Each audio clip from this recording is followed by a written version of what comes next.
یہ ہمارے بھائی صاحب تشریف لائیں. السلام علیکم. کون ہے بھائی؟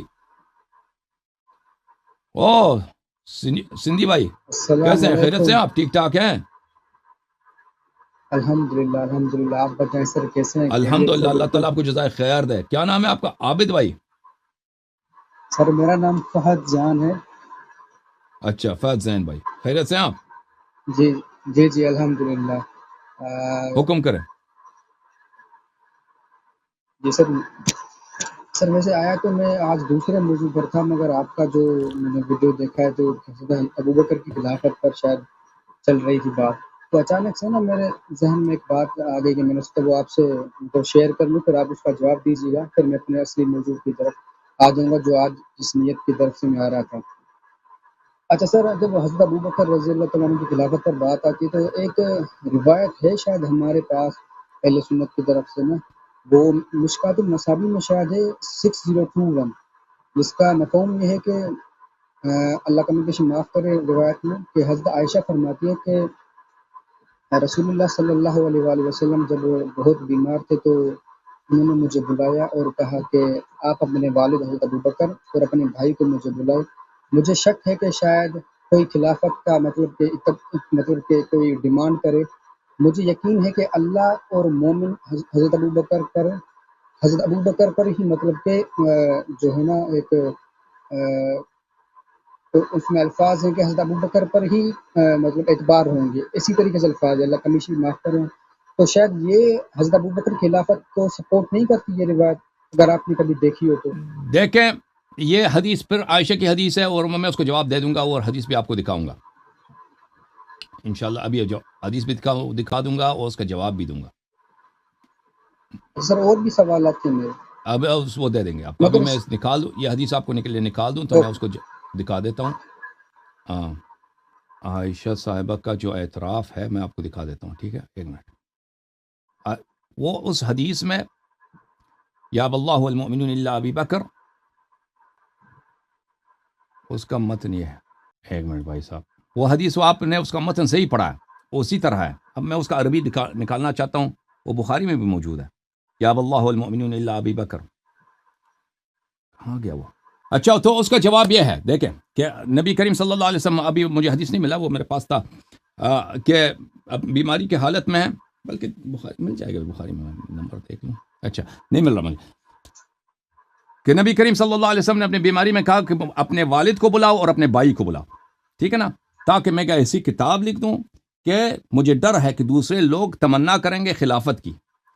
اور یا اب اللہ المؤمنون الا ابا بکر، اور اللہ تعالیٰ اور مؤمنین کسی کو نہیں چاہتے سوائے ابو بکر کے.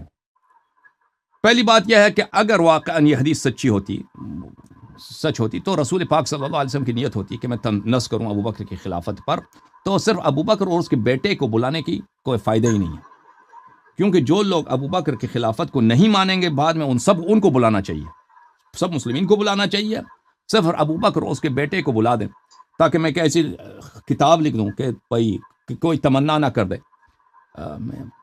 میں اس کا نص اگر مجھے مل جائے نا، بہرحال وہ مجھے نصی، تو پھر اس سب مسلمانوں کو بلانا چاہیے. صرف ابو بکر کو بلانے کا فائدہ ہی نہیں ہے کہ مثلا صرف ابو بکر اور اس کے بیٹے کو بلا دیں کہ میں آپ کو خلیفہ بنا رہا ہوں، اس کا تو فائدہ نہیں ہے، کیونکہ خود نبی کریم صلی اللہ علیہ وسلم اسی حدیث میں ہے کہ مجھے ڈر ہے کہ دوسرے لوگ بھی خلافت کی تمنا کریں گے. دوسرے لوگ جو خلافت کی تمنا کر رہے ہیں ان کی جو خیالات ہیں ان کو ختم کرنے کے لیے ضروری ہے کہ سب مسلمانوں کو جمع کیا جائے، ٹھیک ہے؟ پہلی بات یہ ہے. پھر یہ کہنا کہ یا اب اللہ المؤمنون الا، پھر انہوں نے نص نہیں فرمایا، وہ کچھ بھی نہیں لکھا نا، فرمایا اب اللہ المؤمنون الا بابا، اللہ تعالیٰ اور مؤمنین نہیں چاہتے سوائے ابو بکر کے. یہ بات غلط ہے، یہ بات غلط ہے، کیونکہ اس کے دلائل بہت زیادہ ہے. میں آپ کو دلیل دے دیتا ہوں کہ اللہ تعالیٰ اور مؤمنین نہیں چاہتے سوائے ابو بکر کے، کہ ابو بکر کی خلافت کو سبھی چاہتے ہیں. تو پہلی بات اس کی دلیل یہ ہے کہ خود عمر نے بخاری میں کہا کہ ابو بکر کی بیعت جو ہے فلتہ ہے، ابو بکر کی بیعت فلتہ ہے. وہ فلتہ کا اصل جو معنی ہے وہ غلطی ہے. اب بخاری کے جو شراح ہیں وہ کہتے ہیں نہیں، وہ نہیں ہے، اس کا مطلب غلطی نہیں ہے، اس کا مطلب یہ ہے کہ بغیر کسی تدبیر کے، بغیر تفکر کے، بغیر کسی عاقبت اندیشی کے اگر کوئی کام کیا جائے نا اس کو فلتہ کہتے ہیں، جلدی میں کیا جائے. تو اگر واقعا نبی کریم صلی اللہ علیہ وسلم کا پوزیشن یہ ہے کہ اللہ بھی ابو بکر کی خلافت کو چاہتا ہے، مومنین اس کے ابو بکر کی خلافت کسی اور کو نہیں چاہتے ابو بکر کی خلافت کو، تو یہ بات غلط ہے کہ اس کو فلتہ کہا جائے، کہ اس کو ایسا کام کہا جائے کہ اس میں کوئی عاقبت اندیشی نہیں ہے، تدبیر نہیں ہے، اس میں شر کا توقع ہے۔ ملاحظہ فرمائیے بخاری میں جو خطبہ ہے جناب عمر کا وہ یہ ہے، انما كانت بیعت ابی بکر فلتة وتمت الا وانها قد كانت كذلك ولكن وقى الله شرها۔ اللہ کی قسم ابو بکر کی بیعت فلتہ تھا، لیکن اللہ نے اس کے شر سے بچایا، یعنی اس میں شر متوقع تھا، ایسا خانہ جنگی کا امکان تھا، لیکن اللہ نے خانہ جنگی نہیں ہونے دیا۔ اور میں آپ کی خدمت میں عرض کروں، اس کے علاوہ جو حضرت امیر المؤمنین علیہ السلام کی جو فرمائش ہے خود بخاری میں عائشہ نے نقل کیا، میں آپ کو دکھا دیتا ہوں۔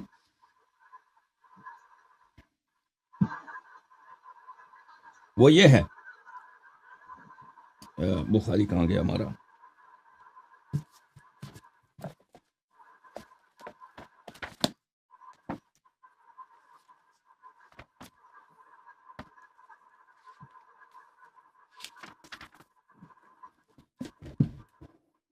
یہ کتاب ہے بخاری صفحہ نمبر 749 میں، ملاحظہ فرمائیے حدیث ہے جناب عائشہ کی اپنی حدیث ہے، عن عروة عن عائشة ان فاطمة علیہ السلام، جناب فاطمہ علیہ السلام نے فدق کا مطالبہ کیا، پھر ابو بکر نے فدق نہیں دیا، جناب زہرا سلام اللہ علیہا ناراض ہو گئیں۔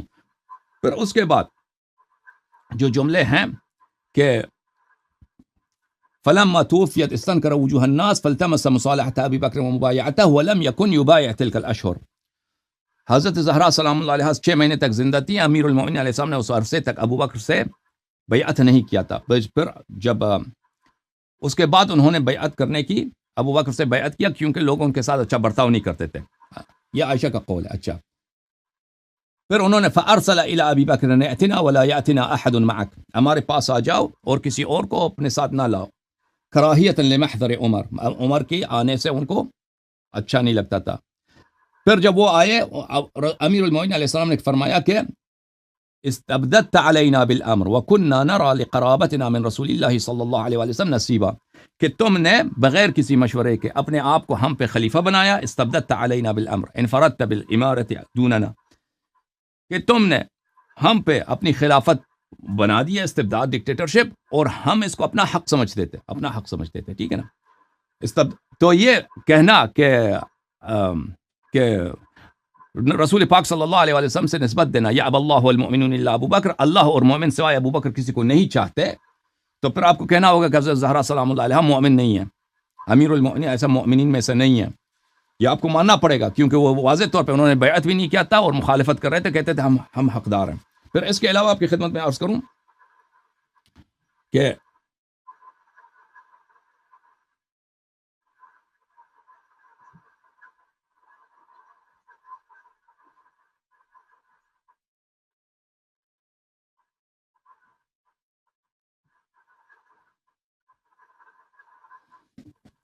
یہ کتاب ہے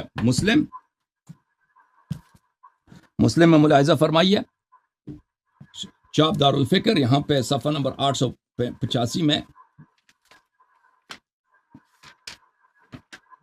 صفحہ نمبر 885 میں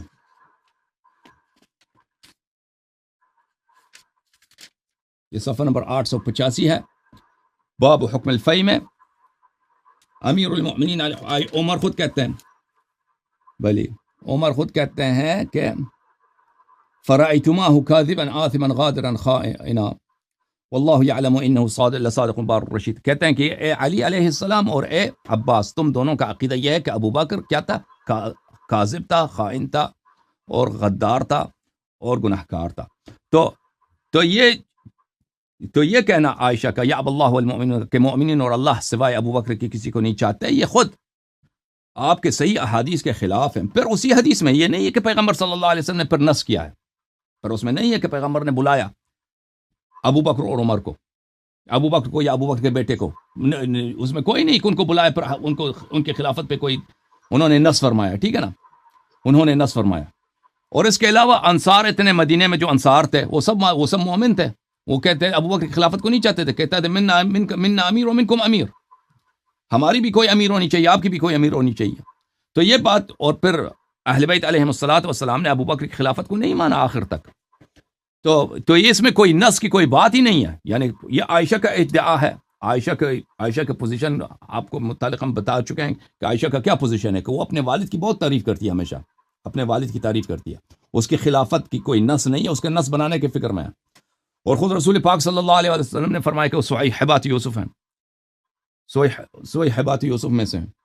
تو پھر لیکن اس کے جو جملے ہیں، اس کے جملے سے اس میں نہیں ہے کہ پیغمبر صلی اللہ علیہ وسلم نے نص فرمایا.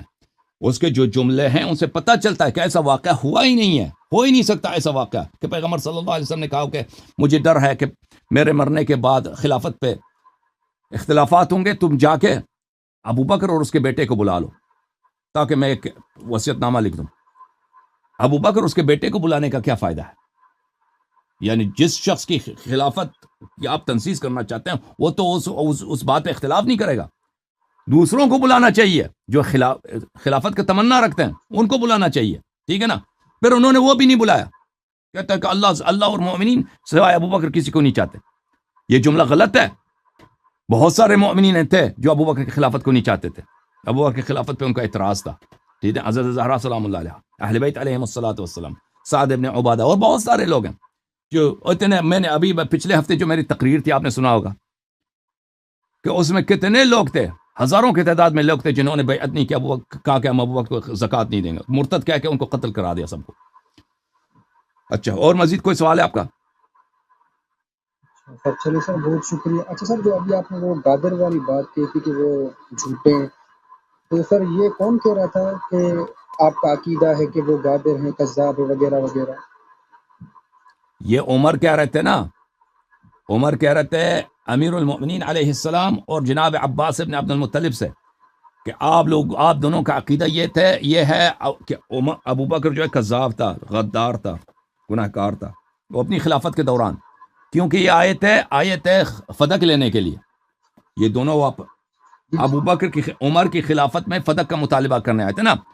تو عمر تو کہہ رہا تھا کہ جب ابو بکر نے حدیث نقل کی ہے، نحن معاشر الانبیاء لا نورث ما ترکنا صدقہ، ہماری میراث ہی نہیں ہوتی.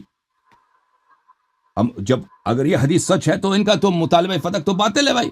جب پیغمبر کی میراث ہی نہیں ہوتی تو یہ کیا فدق کا مطالبہ کریں گے؟ تو عمر کا یہی ہے کہ تم کو ابو بکر نے جب یہ حدیث نقل کی ہے، تم اس کے باوجود فدق کا مطالبہ کرتے ہیں تو تم ابو بکر کو گناہ کار سمجھتے ہو، ٹھیک ہے نا. اور بات بھی صحیح ہے، عمر کی بات صحیح ہے کہ ابو بکر اگر سچا ہے، اس نے جھوٹی حدیث نہیں بنایا. پیغمبر صلی اللہ علیہ وسلم نے واقعاً کہا ہے کہ ہماری صدقہ نہیں ہے، ہمارا میراث نہیں ہے، ہم سے جو بچتا ہے وہ صدقہ ہوتا ہے. تو پھر کیا گنجائش ہے کہ ابو بکر کی خلافت کو چھوڑ کر عمر کی خلافت میں ابو بکر کے مرنے کے بعد یہ پھر آ جاتے ہیں کہ ہمیں ہمارا میراث دے دو نبی کریم صلی اللہ علیہ وسلم سے. علی علیہ السلام مانگتے ہیں کہ بی بی زہرا سلام اللہ علیہ کا حق، کہ ان کا جو بابا سے حق بنتا تھا وہ دے دو. اور عباس کہتے ہیں میرا بھتیجا مرا، رسول پاک صلی اللہ علیہ وسلم، میرا جو میراث بنتا وہ مجھے دے دو. تو عمر اسی لیے کہہ رہے ہیں کہ تم دونوں ابو بکر کو جھوٹا سمجھتے تھے، اور بات عمر کی صحیح ہے. سمجھ میں آ رہی بات آپ کو؟ ان کی کال فریز ہو گئی شاید.